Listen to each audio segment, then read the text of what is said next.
Hold on, because the mask, the gloves, and the holstered gun, that's not the scariest part.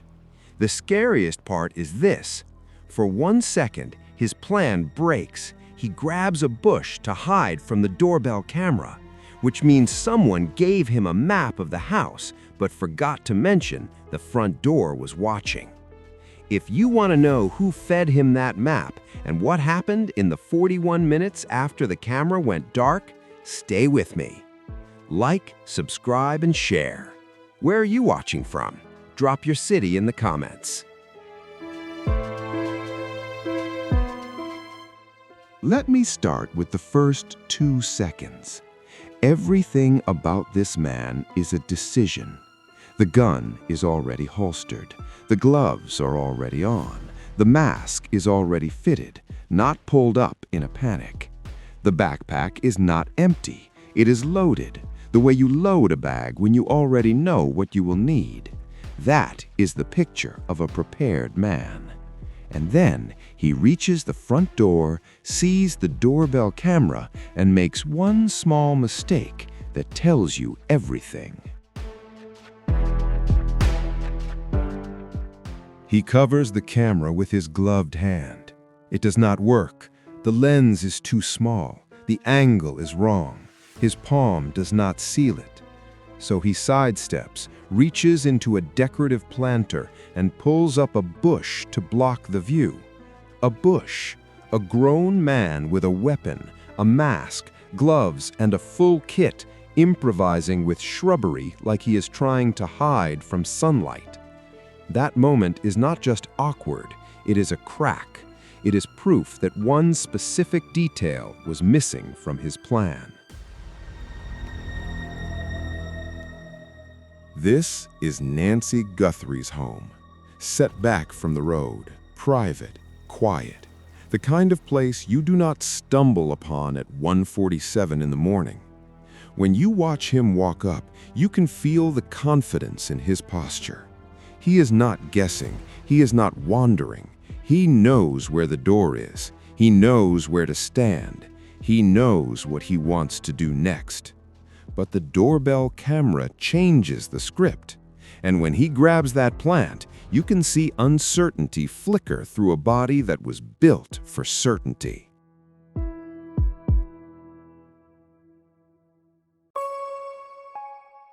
A retired FBI agent, Jim Clemente, watched this footage and called it what it is, a very high-risk crime on a low-risk victim. A home like this, with distance from the road and a strong perimeter, is not easy to invade. So if someone chooses to do it anyway, the motivation has to be stronger than the risk. Clemente listed the usual reasons: money, if it is a kidnapping, revenge, sex crimes, ideology. But his point was sharper than that. This was not random. This was selected. When a crime is selected, the offender does not just pick a person. He picks a timeline. He picks a location. He picks a route. He picks an exit. That is why the porch matters. The porch is the last place you can see him thinking in real time. Inside the house, you will not see his face. You will not see his hands on the doorbell. You will not see what he says to Nancy. But on the porch, you can see the only moment he has to solve an unexpected problem. Look at his clothing again. 2 layers of gloves at least, a jacket built for warmth and concealment, a fitted mask that hides most of his face, but not all. His mouth is uncovered, his eyes are visible, his eyebrows, a hint of mustache. The details are small, but small details are the only things that survive disguise.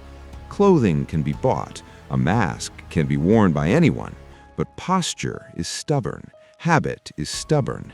The way a person moves, the way a person balances, the way a person reaches, those are signatures that do not erase easily. Now, watch the way he handles time. He does not fumble, he does not freeze, he does not stand there forever. He covers the lens, it fails, he immediately pivots and uses the plant. That speed tells you he expected a camera risk, just not this camera. He knew to block a view. He brought the mindset of counter-surveillance. But the method is improvised, which means the briefing he carried in his head was incomplete. Someone told him enough to reach the door. Someone did not tell him what was waiting on the door. The camera goes dark at 1:47 a.m. That is not a polite, out-of-range dark. That is a deliberate dark. The view is obstructed, then the unit is interfered with. Later, the system detects motion again, but no video records, because by then, the doorbell itself has been physically removed from its mount. Think about that. Removing hardware takes time. It takes tools or force. It is not the behavior of a panicked trespasser. It is the behavior of someone who understands that cameras do not just watch in the moment. They store memory. At 2:28 a.m., Nancy Guthrie's pacemaker makes its final sync with her iPhone. Then it goes silent. That timestamp is brutal because it does not care about theories. It does not care about hope. It is a device saying this is the last time her body spoke to the network. 8 minutes later, at 2:36 a.m., a Ring camera on a back road about 2.5 miles away captures a vehicle leaving the neighborhood at speed. That is a narrow window. That is a controlled timeline. Count it. From 1:47 when the doorbell feed goes dark to 2:28 when the pacemaker sync ends. 41 minutes. 41 minutes inside Nancy Guthrie's home. Clemente called that a very long time for a targeted kidnapping. It increases risk. It increases exposure. It increases the chance of leaving something behind. And then Clemente said something that should make your stomach tighten. The suspect never covered his mouth. He wore a mask, gloves, layers, but his mouth remained exposed. He was breathing in that house for 41 minutes. Breathing is not just breathing. It is shedding. DNA in invisible clouds, saliva microdroplets, skin cells, eyelash fragments, eyebrow hairs, a stray mustache hair. People think gloves make you clean. Gloves only protect your fingerprints. They do not stop your body from being a body. 41 minutes is long enough for a room to absorb you, long enough for a floor to keep a sample, long enough for fabric to catch an eyelash, long enough for a mask edge to loosen and release a hair. If investigators got DNA, those 41 minutes explain how. Now come back to the holstered weapon. It never leaves the holster in the porch footage. That matters. Because a holstered gun at a front door is rarely about shooting. It is about control. It is a sentence without words. It says, do not argue, do not stall, do not scream. And the fact that it is holstered suggests the offender believes compliance is the plan. He expects the victim to be moved, not fought. That confidence does not come from courage. It comes from preparation and advantage. Ask yourself the simplest question. How does a man walk directly to a private home like this in the middle of the night in a quiet neighborhood without wandering. You do not find a place like that by accident. You find it because you were told where it is, or because you have been there before. But if you have been there before, enough to know the layout inside, why did you not know about the doorbell camera? That question is the hinge the whole case swings on, because it suggests he knew the house, but only in part.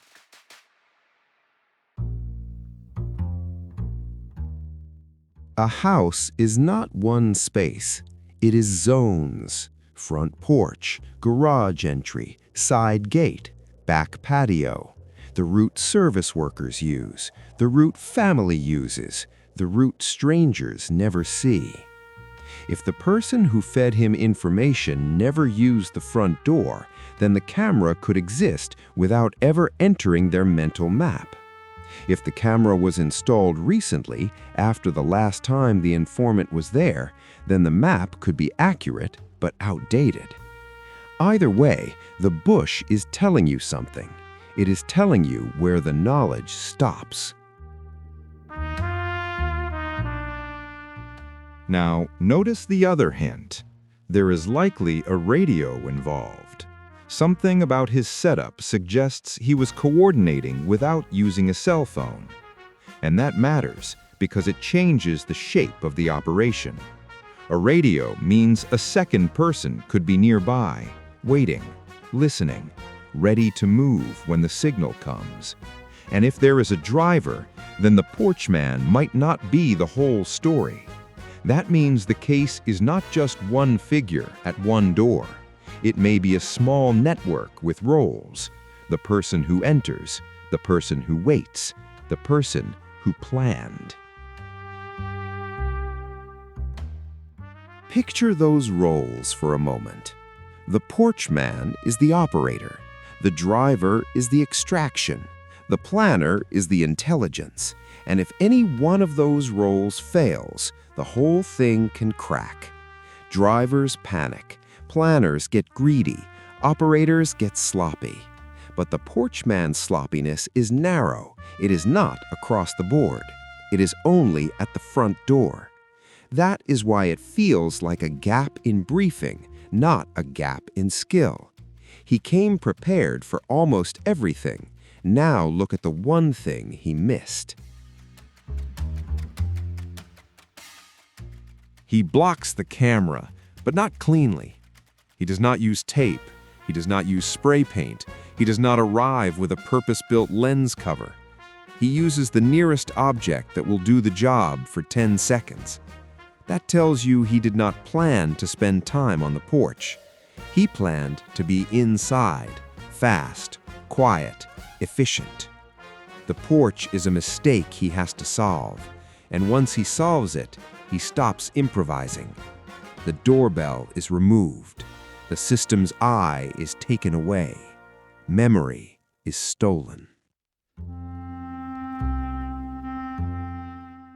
That removal is not random violence. It is evidence awareness.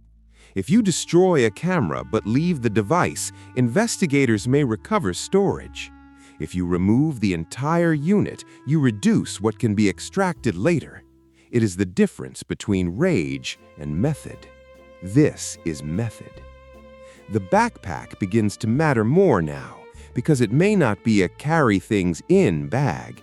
It may be a carry evidence out bag. If he knew where interior recording hardware was, he may have taken it too. That suggests more than a kidnapping. It suggests cleanup. And here is another detail people miss. 41 minutes is long enough to locate cameras you already know exist. It is long enough to disable what you were warned about. It is long enough to search for a specific object. It is long enough to do something you came for beyond the person. If the motive was ransom, you want the victim fast. If the motive was personal, you might linger. If the motive was a message, you might stage things. The time inside the house is not just time, it is behavior. The public wants the story to be simple. A bad man, a vulnerable woman, a camera, a van. But real operations are not simple. They are layered. They use ordinary objects as tools. A bush becomes a blindfold. A holster becomes a threat. A radio becomes a silent conversation. A removed doorbell becomes a stolen memory. And all of it points back to one chilling reality. Someone knew enough to send him here. Someone knew the house well enough to give him confidence. And someone did not know the front door was watching. When investigators reconstruct a case like this, they don't only ask who the offender is. They ask who had access to information, who could tell him about routines, who could tell him about entry points, who could tell him about interior cameras, who could tell him whether Nancy was alone. Those questions push attention away from strangers and toward the edge of everyday life. The people who come and go, the people you barely remember after they leave, the people whose names are on invoices, not on holiday cards, the people who see a house from the inside without being family. And that is where the porch gap becomes a compass, because it suggests the informant's access had a boundary. If the informant always came through a garage, they might never stand under the doorbell. If the informant always entered through a side gate, they might never look at the porch ceiling. If the doorbell was installed after their last visit, they might never know it exists. That boundary narrows lists. It shapes interviews. It changes how detectives ask questions. Not, "Did you do it?" but "Which door do you use?" Because doors define knowledge. I want you to sit with that question. Which door do you use? Because it sounds harmless. It sounds like small talk, but it is actually a map of opportunity. Someone who uses the back gate knows the yard. Someone who uses the garage knows the code and the light switch. Someone who uses the side entry knows which hinge squeaks. Someone who uses the front door knows the camera. The porch footage suggests the offender did not. That points to a route that bypasses the porch and a person who lives in that route. Not a fantasy villain, a practical access point. Now, the back road vehicle at 2:36 becomes more important.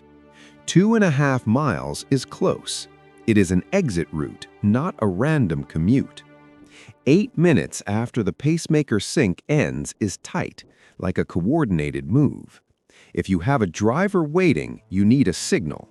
If you have a signal, you need a radio. If you have a radio, you need discipline. The more discipline you see, the less likely this was impulsive. This feels rehearsed. It feels timed. It feels like someone planned it, even if they missed the one detail hanging on the front door.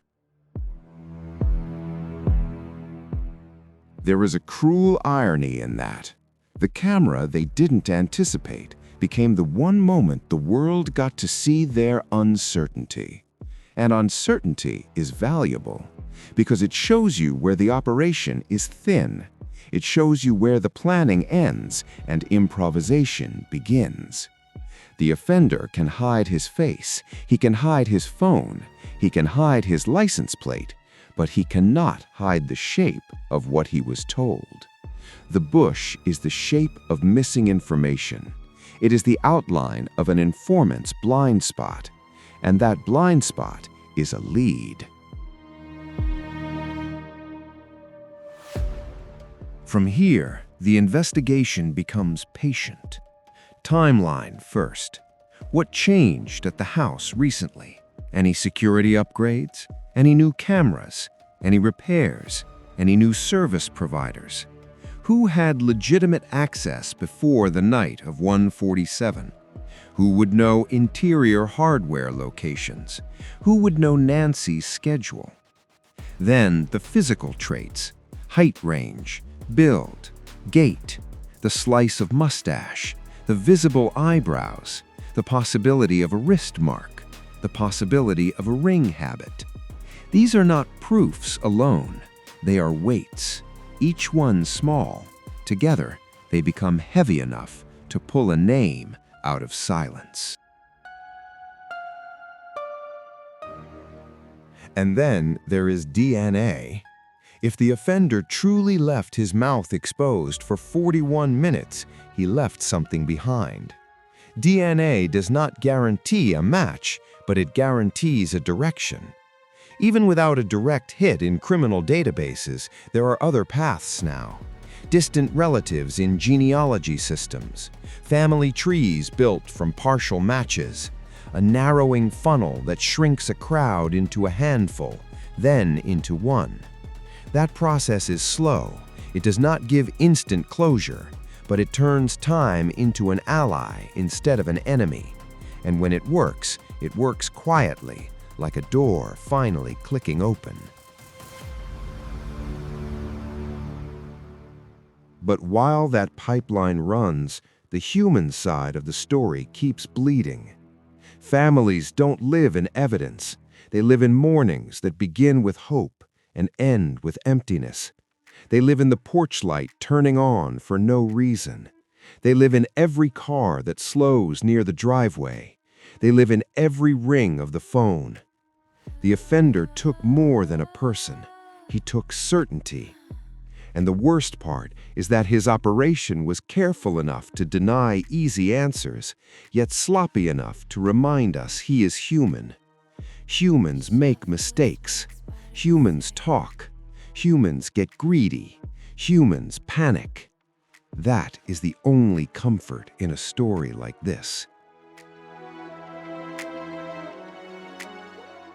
So if you remember one image, remember the bush. Not because it is funny, but because it is diagnostic.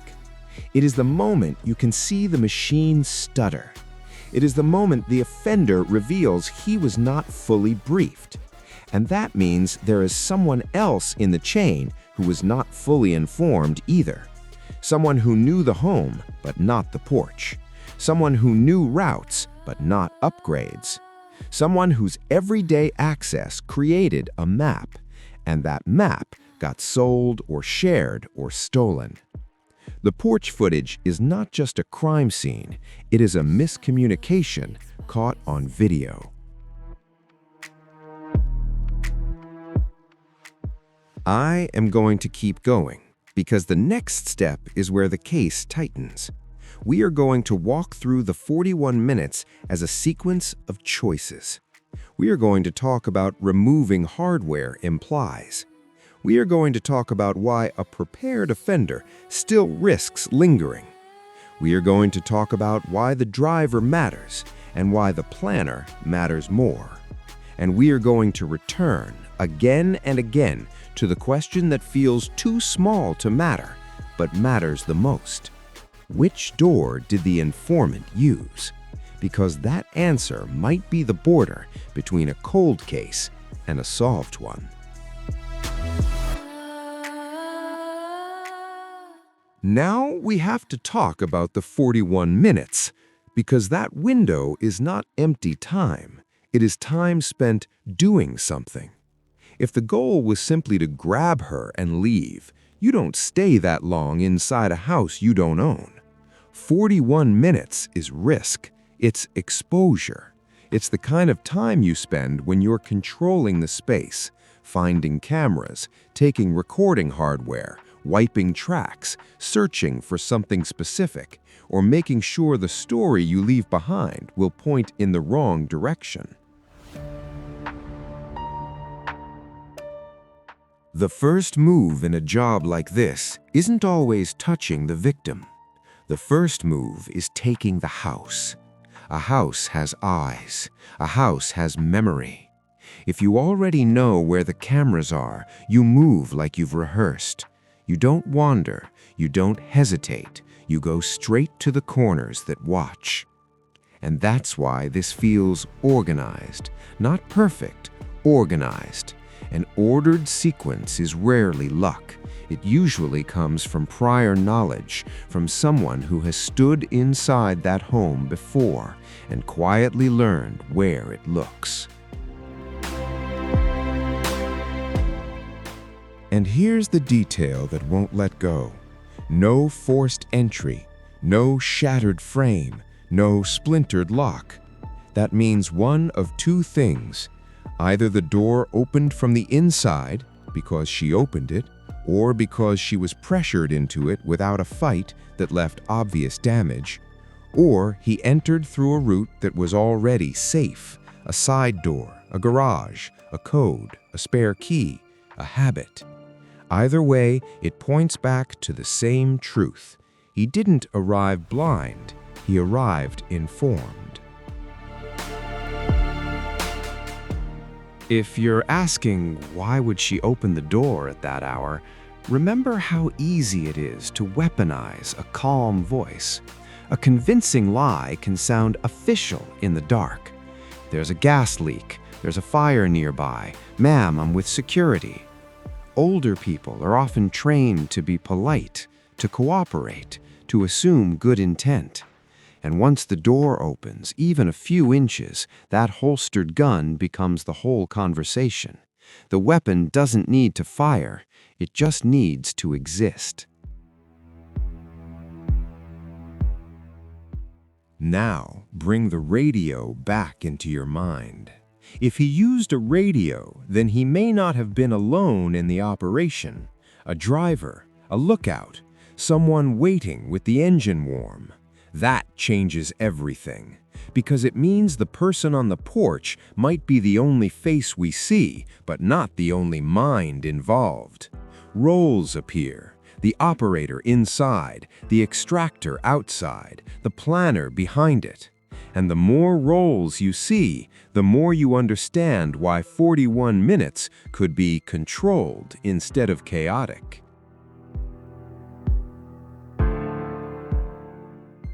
Think about what 41 minutes buys you if you already know the layout. It buys you time to remove the home's memory. It buys you time to locate a DVR box, unplug it, take it. It buys you time to smash internal cameras, not randomly, but with intent. It buys you time to silence the things that would later contradict your story. That's why the backpack matters. It may not be a bring tools bag, it may be a take evidence bag. A bag for hardware, for devices, for anything that could testify. So now we ask the hardest question in the calmest way. Who taught him the house? Don't picture a movie villain. Picture a person who comes and goes with a purpose and a schedule.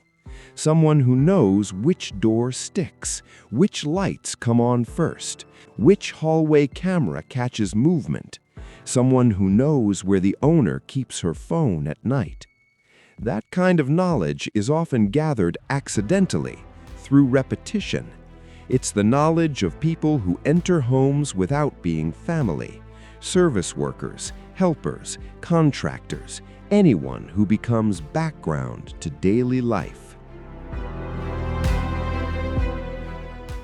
And the porch footage gives us the boundary of that knowledge.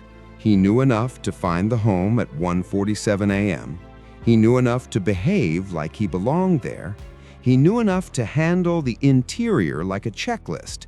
But he did not know how to deal with the front doorbell camera. That is the crack. That is the missing detail, which suggests the person who fed him information either didn't know the doorbell existed or never approached the house through the front porch route, where the camera lives. A lot of families install doorbell cameras late. After a scare, after a recommendation, after a child insists. It's the first upgrade, the peace of mind upgrade. If that camera was installed recently, an informant's map could be accurate but outdated. 90% correct is still enough to hurt someone. Or the informant simply never used the front door. They came through a garage, a side gate, a back entry. So the porch camera remained invisible in their world, even though it was staring at the street the entire time.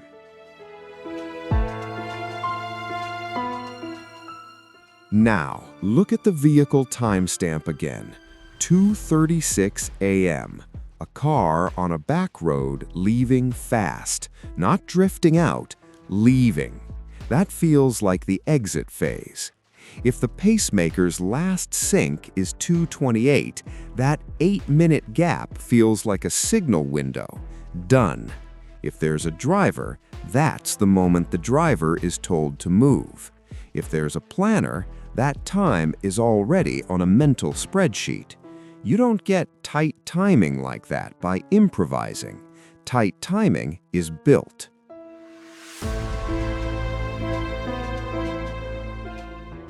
And tight timing creates a strange pressure. The last mistake. People often make their worst mistake at the end, when adrenaline drops and they think it's over. They forget a glove, they leave a print, they speed past a camera, they take a shortcut and get recorded. That's why investigators love timelines. A timeline is a trap. It forces you to step through the crime as a sequence of decisions, and every decision is a place where the operation can crack, especially if it involves a second person waiting in a vehicle.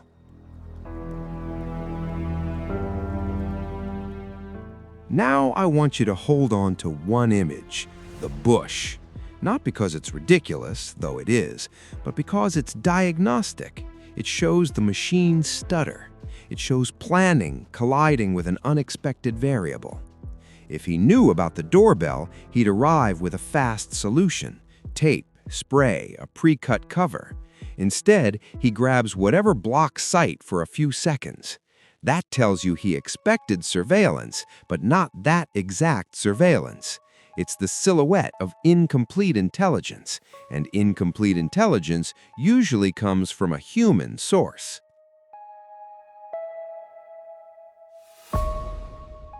So the investigation shifts. It stops being only who is the man on the porch and becomes who could have told him enough to get him here. Who would know the home's routines? Who would know if she was alone? Who would know which entry points are easiest? Who would know where recording equipment sits? Those questions pull you away from random strangers and toward the edge of everyday life. The people who show up, do a job, and disappear. The people whose names are on invoices, not on holiday cards. The people who are trusted without being loved. That's why detectives ask a question that sounds harmless. Which door do you use? Because doors define what you know. A garage route gives you codes and clutter and interior angles. A backyard route gives you fences and gates and blind spots. A front door route gives you the camera. If the informant never uses the front door, they may never notice the doorbell lens. That single detail can narrow a list faster than 100 theories. It's not dramatic, it's practical. And practical is how cases like this are actually solved. Now think about the offender's behavior as two halves in one body. Inside the house, he's confident and methodical. On the porch, he improvises. That split suggests he was well briefed on interior realities, but not on the porch. That implies a knowledge boundary. Someone knew enough to help him, but their access had limits. The easiest way to find that person isn't to ask what the offender knew, it's to ask what he didn't know. and the only thing he didn't anticipate was the eye on the front door. And then there's DNA. If he stayed inside 41 minutes, breathing with his mouth exposed, he shed something. Even if he never touched a surface with bare skin, biology leaks. Hair, skin cells, microdroplets, one eyelash, one mustache hair, one flake caught in fabric. DNA doesn't guarantee a name immediately, but it creates direction. And today, direction can become family trees, partial matches, narrowing funnels. That process is slow, but it turns time into a weapon, quietly shrinking the circle around the person who thought a mask made him invisible. Meanwhile, the family lives inside a question mark.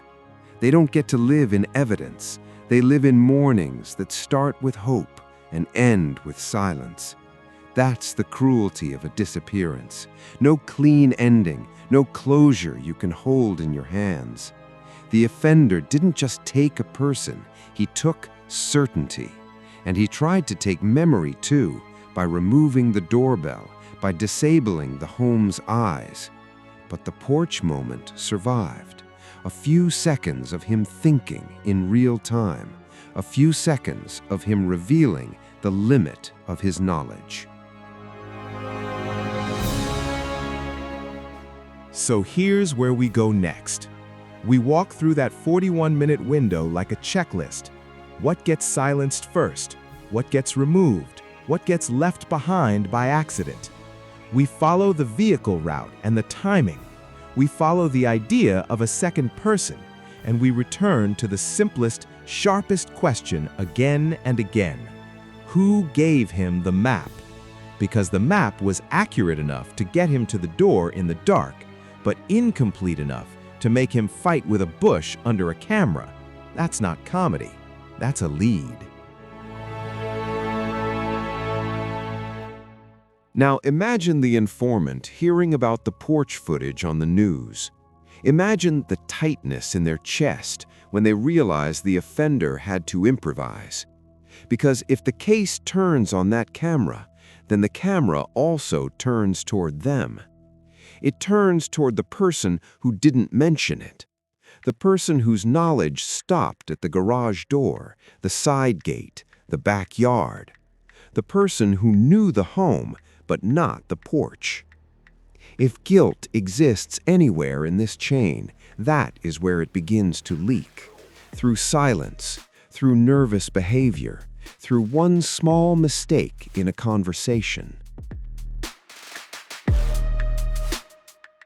And that's the truth I want you to sit with before we continue. This crime wasn't only force, it was information. Somebody knew enough to make this possible. Somebody gave him a route, a time, a confidence. But somebody's knowledge had a blind spot shaped exactly like that front door. The bush is proof of it. And if we keep tracing that blind spot through routes, through service patterns, through upgrades, through routines, eventually we don't just find a masked man on a porch, we find the chain that brought him there. Now we do what detectives do when the room goes quiet. We rebuild the 41 minutes without guessing. We start at 1:47 when the doorbell feed goes dark. We end at 2:28 when the pacemaker stops syncing. And we ask one question over and over. What can be done in a house in that time without leaving chaos behind? Because if this was controlled, then control had a purpose. You don't buy 41 minutes unless you need something that takes 41 minutes to secure. Picture the house as a map, not a home. Entry point, hallway, living room, bedroom, a place where cameras might sit, a place where recording hardware might live, a place where keys might hang. And then picture a man who moves through that map like he's been handed the route. Not a tourist, not a gambler, someone following instructions. That doesn't mean he's smart, it means he's guided. Guidance is the difference between wandering and arriving. The first thing a careful offender wants is silence, not in volume, but in visibility. Visibility is the enemy. If there are interior cameras, you either avoid them or remove them, but the footage suggests removal, not avoidance. That implies he believed cameras were present and mattered. And you only care that much if you expect an investigation that can actually catch you. That means he wasn't acting like a desperate man. He was acting like a man who expected consequences and came prepared to survive them. Then comes the question of the victim. If Nancy was asleep, there's a window where fear works better than force.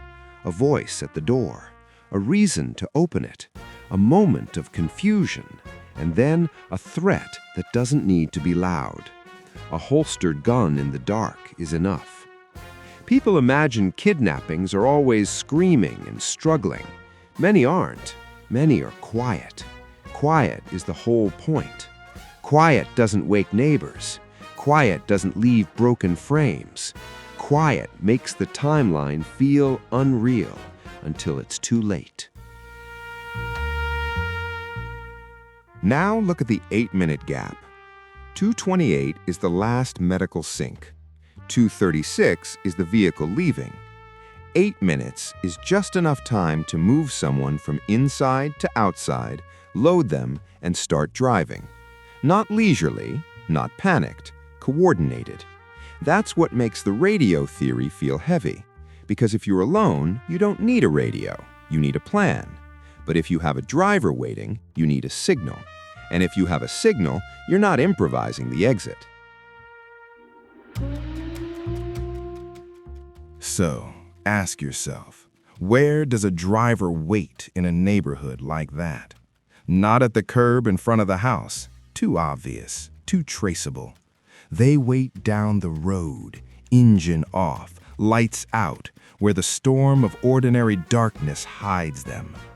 That suggests someone who knows the neighborhood layout, someone who knows which roads have cameras and which don't, someone who knows the shortest path to the back road. That kind of knowledge can come from living nearby or from being shown. Either way, it is not random.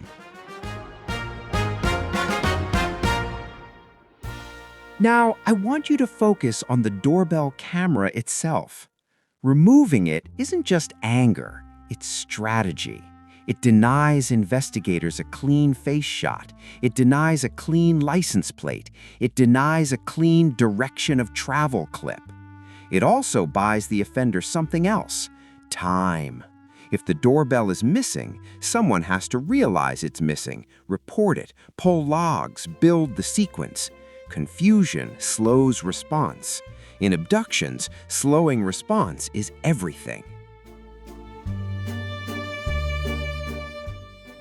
But the doorbell also leaves a gift. It leaves a mounting bracket. It leaves screw patterns. It leaves tool marks. It leaves the question of whether the offender brought tools or used what was in the house. And that question matters because tools are fingerprints in disguise. A certain bit head, a certain pry style, a certain habit. A careful team can read those tiny signatures like handwriting. It won't solve the whole case alone, but it adds weight to the growing stack of details. Then there's the emotional trap. People want to believe the offender is a stranger because strangers are simple. You lock doors, you install cameras, you imagine you're safe. But strangers don't usually know your blind spots. Strangers don't usually know which door you use. Strangers don't usually know your routines. If this was informed, then someone's everyday life leaked information. And information doesn't leak from nowhere. It leaks from people, patterns, services, and habits that feel harmless until someone weaponizes them. Here's what I mean by weaponize. A casual comment becomes a timetable. She's alone most nights. A service note becomes an entry point. Garage code is written inside the cabinet. A routine becomes a window. She takes her medication at 9. None of those things sound like a crime. They sound like life. But to a planner, they're leverage. And once leverage exists, a person becomes easier to move, easier to scare, easier to control without leaving a mess. So investigators start building a list that feels boring until you realize what it represents. Every person who had repeated access. Not friends, not family. The edge people. The I'm here for a job people. The ones who know the house but don't belong to it. They ask about door routes. They ask about security upgrades. They ask who suggested the doorbell camera. They ask when it was installed. Because if the offender didn't anticipate it, then either the camera is new or the informant never sees the porch. And that's when the timeline splits into two timelines. The crime timeline and the home change timeline. When was the camera installed? When was the Wi-Fi router replaced? When did a service crew last come through? When did a caregiver change shifts? When did a key go missing? When did the garage keypad act up? These details aren't dramatic, but dramatic isn't how you catch someone. You catch someone by finding the one moment life changed and the offender didn't get the memo. Let me give you a simple picture. If the camera was installed last month, an informant who hasn't been on the porch in 6 months won't know it exists, but they can still know everything else. They can still know where the DVR sits. They can still know which hallway camera points where. They can still know where Nancy keeps her phone. That creates a plan that is accurate and wrong at the same time. And that's why the porch footage looks the way it does, prepared, then suddenly improvised. Meanwhile, the vehicle at 2:36 becomes its own mystery, because a car leaving fast is not proof of guilt, but it is proof of motion, and motion can be traced. What model? What silhouette? What headlight pattern? What height? What color temperature? Cameras see in fragments, but fragments are enough when paired with other fragments. One camera says car, another camera says same car. Suddenly you have a route, and a route gives you places to look for gas receipts, traffic footage, and patterns.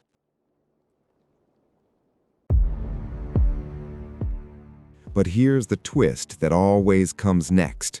Most of the time, there is no clean plate, no clean face, no cinematic clue that ends it. Instead, you get the slow grind of probability. Height estimate, gait, the visible eyebrow line, a possible wrist mark, a possible ring habit, and then DNA. Because DNA is the one thing most careful offenders still underestimate. They think gloves mean clean. They forget their bodies are factories that shed evidence without permission. So investigators collect what they can. Air filters, fabric edges, dust. Places the offender brushed past without thinking. The edge of a door frame, the lip of a counter, the seam of a sofa. People who haven't seen crime scenes imagine it's all blood and fingerprints. Often, it's not. Often, it's quiet sampling, tiny swabs, little bags, and long waits. And when a lab finally confirms male DNA, it doesn't solve the case, but it turns the case into a hunt with direction. Direction changes behavior. Suddenly, the offender is no longer an idea. He is a body that can be placed. He is a person whose relatives might exist in databases. He is someone who might have been in the area, someone who might have had reason to be there, someone who might have explained away a late-night drive, someone who might have a job that puts him around houses like Nancy's. And once you start thinking in those terms, the list of possible informants and possible operators begins to overlap. And that overlap is where cases break open, because the operator and the informant don't have to be strangers to each other. They can be connected by work, by family, by a shared friend, by a debt, by a favor. The operator might not know the victim at all. The operator might only know the person who said, "I have a house for you, I have a window, I have a route." That kind of arrangement is ugly because it turns a home into a commodity. It turns trust into currency. Now let's talk about the one thing nobody wants to say out loud: the victim's vulnerability. Age makes you predictable in certain ways, not weak, predictable. Medication schedules, sleep cycles, reduced mobility, reliance on help.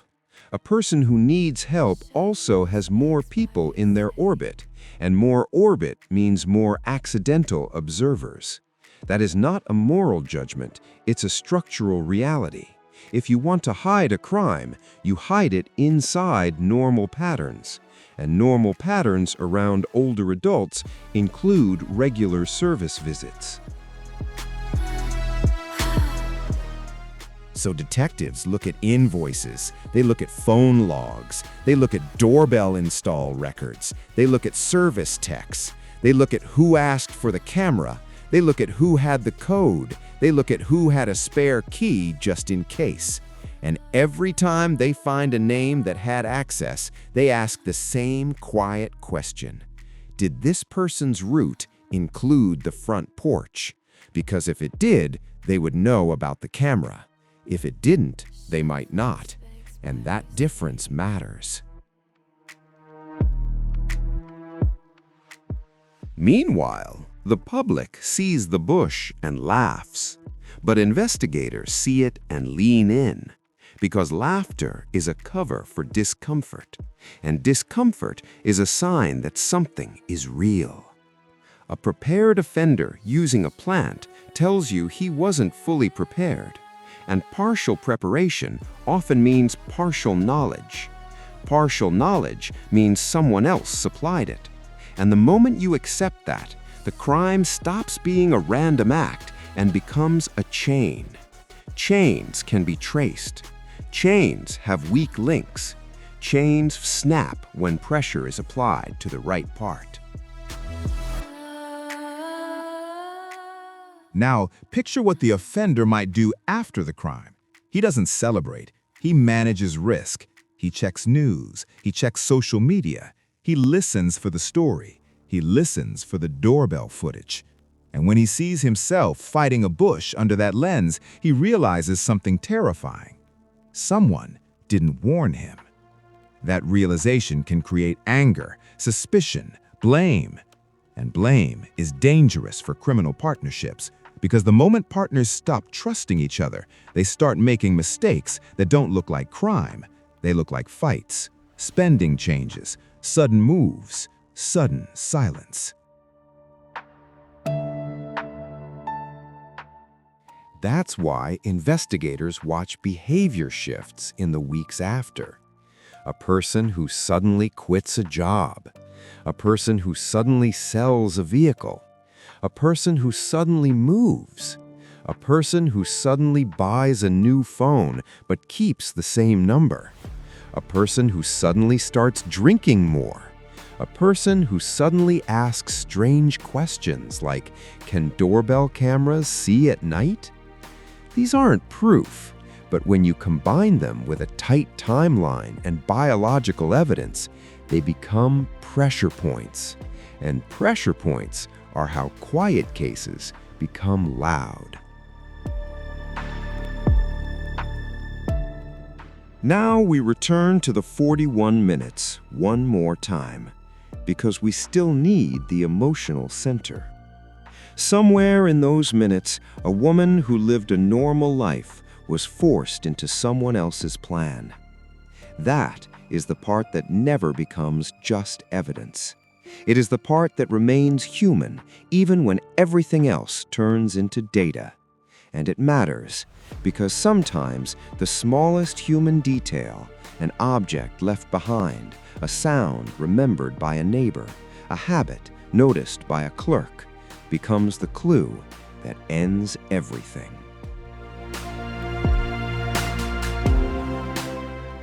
So here's where we go next. We follow the exit route. We follow the back road. We follow the vehicle camera, and we ask what it connects to. We ask what roads have cameras and what roads don't. We ask where someone could stash a person without being seen. We ask where someone could transfer from one vehicle to another. And we keep asking the same question like a drumbeat. Who knew enough to make this possible, but not enough to warn him about the front door? Because the front door is more than a camera. It is a symbol. It's where strangers belong. It's where deliveries arrive. It's where neighbors knock. If the informant never uses it, the informant is not a visitor. The informant is someone who enters through a practical route, the route of workers, helpers, people who don't announce themselves. That narrows the orbit again. It shifts attention toward garage entries, side gates, backyard access. It doesn't accuse anyone. It simply draws a map of who sees what. And that map becomes a trap of its own. Once you know which route the informant likely uses, you can cross-check schedules. Who was there recently? Who had a reason to be there? Who suddenly stopped coming? Who was dismissed? Who had conflict? Who asked about security? Who asked about the doorbell? Because sometimes the camera's existence isn't just unknown to the offender. Sometimes it was installed because someone felt unsafe. And when a camera appears, it often appears as a reaction to something that already happened.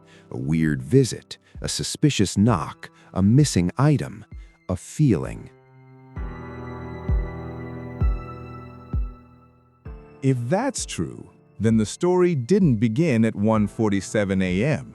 It began earlier, when someone noticed the house was readable to the wrong eyes. Earlier, when someone decided to add an eye to the front door. Earlier, when someone in the victim's orbit became uncomfortable. That's why investigators look backward. They look for pre-incident events that seemed harmless at the time. A broken gate latch, a worker asking too many questions, a vehicle seen twice on a quiet street. Patterns are easier to see in hindsight, but hindsight is where investigations live.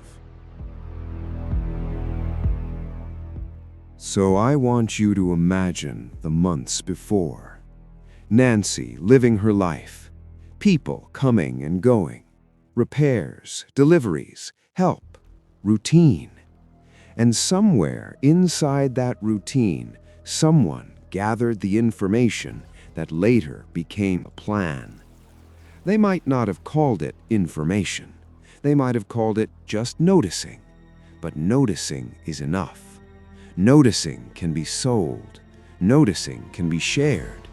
Noticing can be turned into a map, and maps in the wrong hands become weapons. That's where we pause before the next turn. Because the next turn isn't about fear, it's about focus. It's about narrowing. It's about the moment a list of possible access people stops being a list and becomes a handful. It's about the moment the vehicle route intersects with a name. It's about the moment the DNA pipeline points toward a family tree. And it's about the moment someone, operator, driver, informant, realizes the chain is tightening and decides to protect themselves. That decision is where people talk.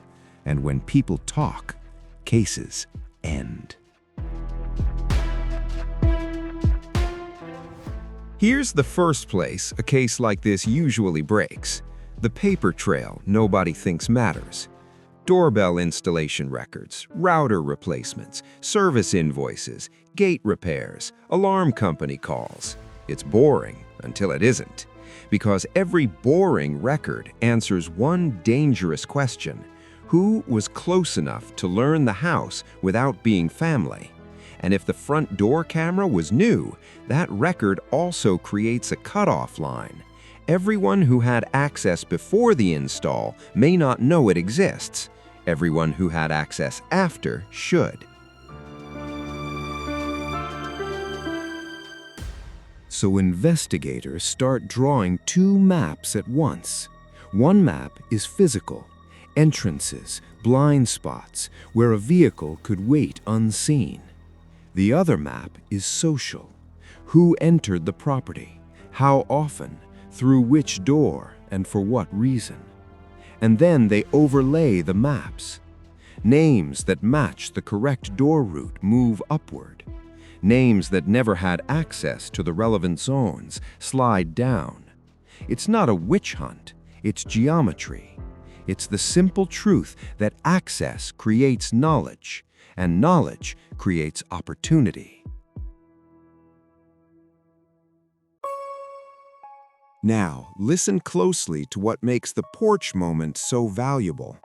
If the offender had a perfect briefing, he wouldn't waste even 5 seconds improvising with a shrub. He'd have a cover, a spray, a pre-cut cap. The bush means one of two things: the camera was new, or the informant's entry route bypassed the porch completely. Either way, the bush narrows the world. It turns a massive list into a smaller list. It turns anyone into someone who knows the house but not the front door. And that's when detectives start asking strange questions. Not, were you there, but do you park in the driveway or the street? Not, do you own a gun, but which gate do you use? Not, did you meet her, but do you ever go to the front porch? Because those questions don't feel accusatory, yet they map reality. People lie about guilt. They lie less about routine. Routine is automatic. Routine is memory. And routine, in this case, is the difference between knowing the doorbell exists and having no clue. Now, imagine someone who had legitimate access through a garage. They'd know the inside angles. They'd know where a hallway camera sits. They'd know which cabinets hide keys. They'd know whether Nancy keeps her phone on a counter or by the bed. But they might never stand under the doorbell camera. They might never look at the porch corner where that lens lives. So, when they brief someone else, they hand over a map with one blank spot. And the offender learns about that blank spot at 1:47 a.m. in real time under a lens. This is also where people start to get nervous. Because a case like this doesn't just threaten the offender, it threatens anyone connected to the offender. If there's a driver, the driver has to live with the risk of being recognized by a vehicle. If there's an informant, the informant has to live with the risk that the porch footage exposes their blind spot. And blind spots create blame. Blame creates conflict. Conflict creates communication. And communication, texts, calls, meetings, creates evidence. That's why partnership crimes often unravel from the inside.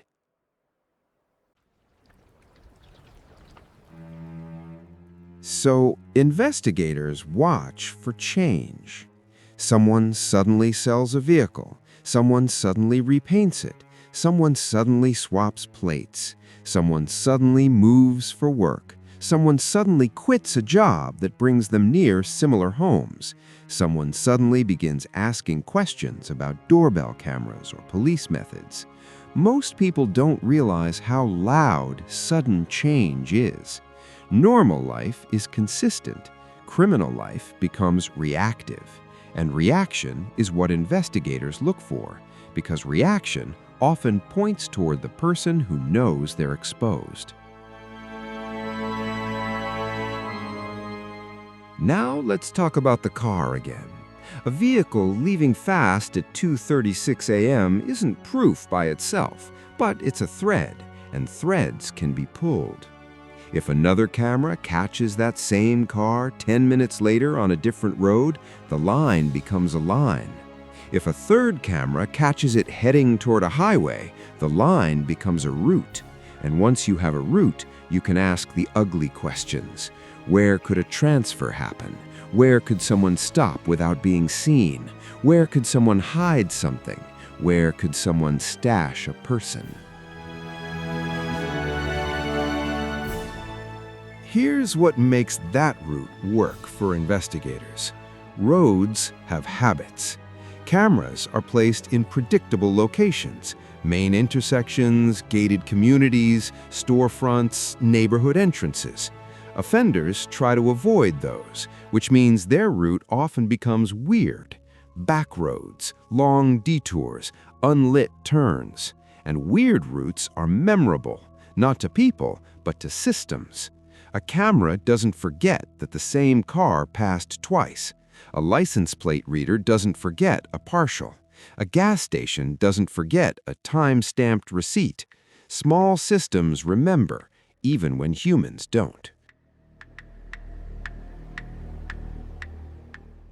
At the same time, labs do their quiet work. If there's DNA, it becomes a long game. Not dramatic, not fast, but relentless. Because DNA doesn't care about masks or gloves. If it exists, it exists. And if there's no direct match in law enforcement databases, there are still other paths, partial matches through genealogy, family trees, narrowing funnels. That process can take months, but it shifts the case from who could it be into which branch of this family tree contains a man who fits the body, the time, the access, the route. Now imagine being the offender during those months. You watch the news, you see the porch clip, you see your own hands pulling up a bush. You see people freeze the frame, zoom, argue about height, about build, about the hint of mustache. You tell yourself you're safe because you wore gloves. And then you remember your mouth wasn't covered. You remember the 41 minutes. You remember breathing in a space that isn't yours. If you're smart, you panic quietly. If you're not, you start making life changes that look exactly like guilt. And if there's an informant, imagine their fear. Because the informant's crime isn't on video. Their crime is invisible. Their crime is knowledge, a schedule, a door code, a route, a camera layout. That kind of betrayal sits inside ordinary conversations. It hides under the word help. And now the porch clip is telling the world the offender didn't know the front door. So the informant thinks, I didn't know the front door either. And suddenly, the informant understands the case is not only looking for a masked man, it is looking for the edges of their own routine.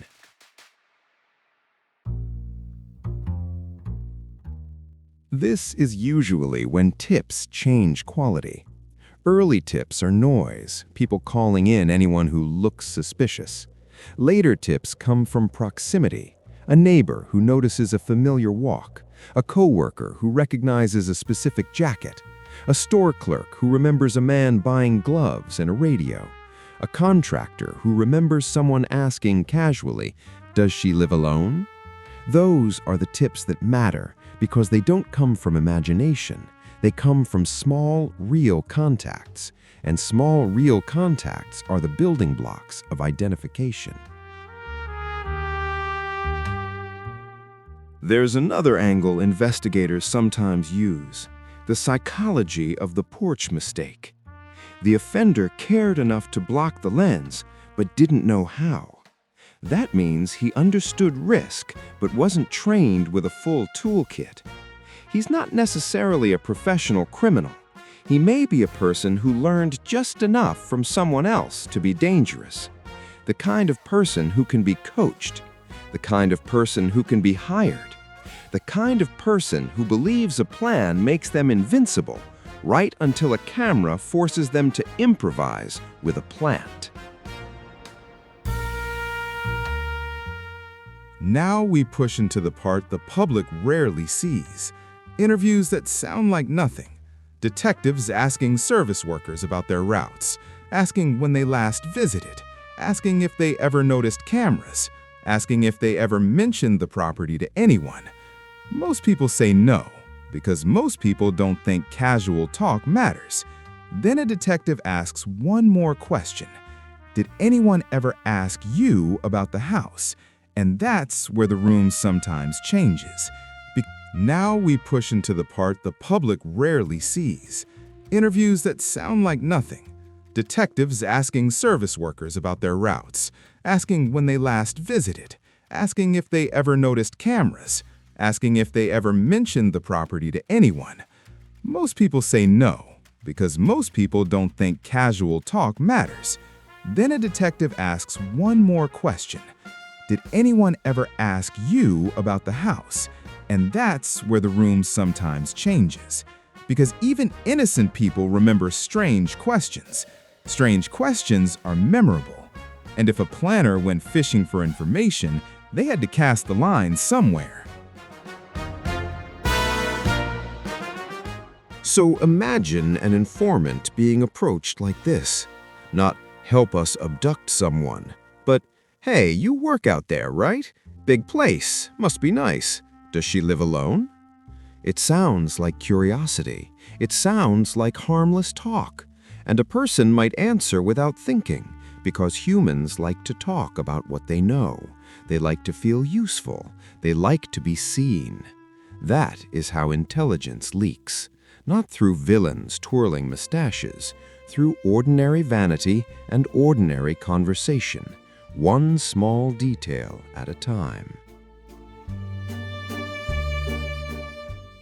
Now let's bring the doorbell removal back.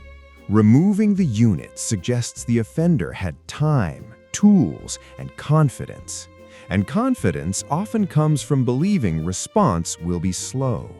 If the neighborhood is quiet, if police are far, if the victim is isolated, if someone told him she won't scream, she won't fight, then the offender can afford minutes that would be impossible elsewhere.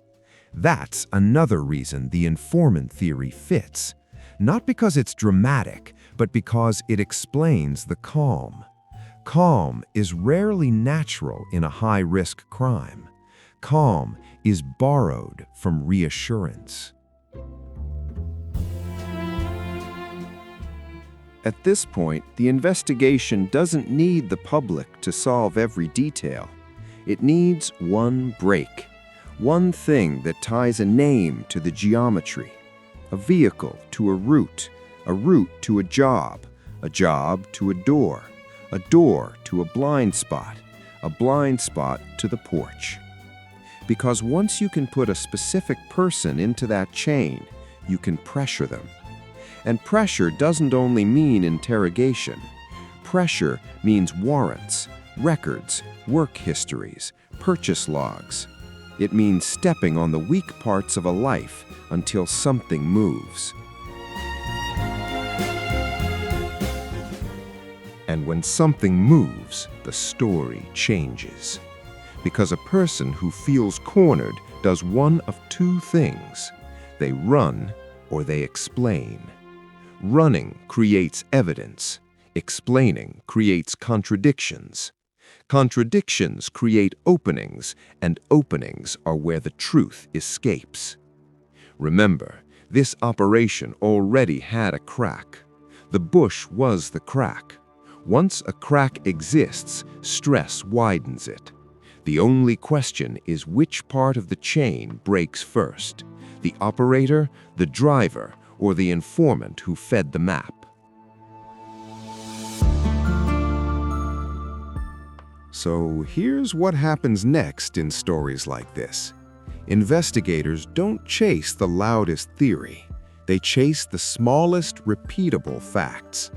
147, 228, 236, the missing doorbell hardware, the lack of forced entry, the likely coordination, the likely knowledge boundary. Then they wait, because time makes careless people tired. Time makes partnerships unstable. Time makes guilt heavy. And eventually, someone who thought this would stay quiet makes the mistake that turns a case from mystery into name.